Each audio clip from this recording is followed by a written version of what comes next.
Welcome back, everybody. Now, we'll figure out how to get to know our data. The most useful function in just seeing what your data looks like right off the bat is the .head function. The .head function shows us the first 5 rows of our data set. Let's see how to implement that function. So remember how we instantiated our CSV and our XLSX just like this? So now what we'll do is we'll say csv.head. And what's special about Google Colab is that you don't have to print something if that printable statement is at the end of the cell. If you just run the cell, you'll get what you wanted to print out. So now we see our data here. All right, we can explore our data, kind of look at it. All right, there are a lot of large numbers here. We don't see too much here, but it's a good little glimpse into what our data set looks like. And yes, we can do the same thing for XLSX. There we go. All right, I can see the data set. I can see all the columns. Great. Okay. So again, the same can be done with XLSX.head and CSV.head. They're the same thing. We can even compare the two and see that their outputs are literally the same. You just go side to side. They're the same. Okay. Now, we see when we import our data that we have this unnamed column, right? You see there the unnamed column. I'll highlight for you in red. How do we deal with a column like this? I mean, look at this column. It's literally just replicating our index column 0, 1, 2, 3, 4. This isn't going to help us at all. The only thing it's going to do is add more data, take up more storage for no reason. So we want to remove it. We don't need it. How do we remove a column? Well, let's start by removing the column in our CSV file, and the procedure is the exact same. So we'll do csv.drop. The .drop method allows us to drop a column or multiple columns. Now, we need to find the name of the column. So we know the name of the column, unnamed, :0. And then we need to specify the axis. What does the axis mean? The axis is telling the function the location. It's telling the function the location of the column.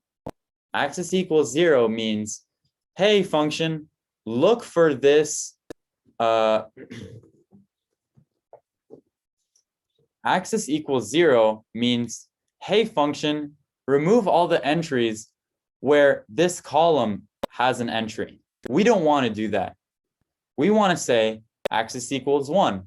Hey, column, remove all of the entries. No. We want to say axis equals 1. Hey, data frame, remove the entire column. So that's what axis equal 1s mean. And that's why we use that. And remember, we are assigning the CSV variable to csv.drop. Now, this is a little not intuitive because we're dropping the column. So are we assigning the dropped column to the CSV file? No. This assignment statement is basically telling Python, drop this column and assign the data frame minus that dropped column to our new data frame. Okay. And the same can be done with XLSX, XLSX.drop. Literally, you can just copy this. It's the same procedure, just with a different variable. Boom. Now, if we just do csv.head,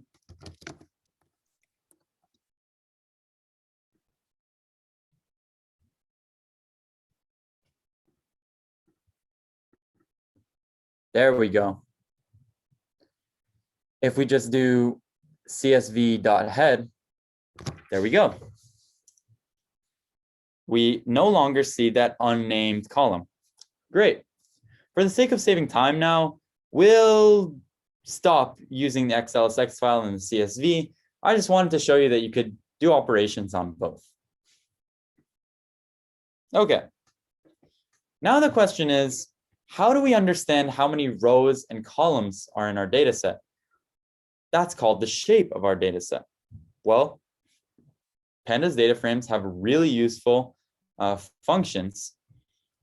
And this function is called shape. It could be more called like an attribute. So we'll just do csv.shape, and we run the cell and we see 2012 and 19. Interesting. What does this mean? 2012 refers to the amount of rows in the data set, and 19 refers to the amount of columns. Great. So now we figured out how to find the shape of our data set, the amount of rows and columns. But we want to know more about the entries. What are the types of columns we have? Do we have columns that are all strings, all floats, integers? What does our data look like actually? What is the data types of our individual columns?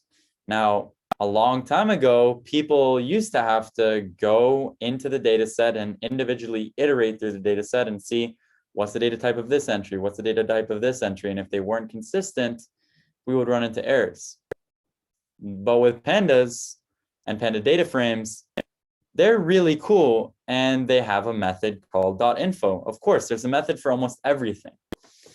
And so what .info does, so we'll say csv.info, and we get this really cool printout. csv.info. Okay, there's a lot of information here. So let's break this down.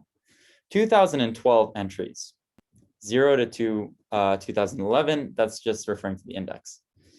Data columns, total of 19 columns. And then you have this long list of columns with the number of columns, the name of the column, none null count, D type. All right, what is all of this? So the name of the column is pretty intuitive. What does non-null count mean? Non-null means that it's the count of non-NaN entries in the data set. When something is null, it doesn't exist, it's nothing. So if we forgot to enter some entry into a row of the data set for a specific column, then that's a null entry. Null and zero are completely different things. Null means something has not been entered, and if the entry for a column is zero, then it's zero. Make sure you understand the distinction between those two things. Okay, and then on the right, we have data type. Now, data type is just what type are in general the entries in that specific column. So we see object here come up a few times, and then we have float 64. So floats are pretty intuitive, but what does object mean? Object means a string object. So now that we figured out the info about our data set, we have some cleaning to do. So in the next video, you'll discover some of the problems we have with our data and how we can remove them from our data to have a data set that works for our machine learning problems. I'll see you there.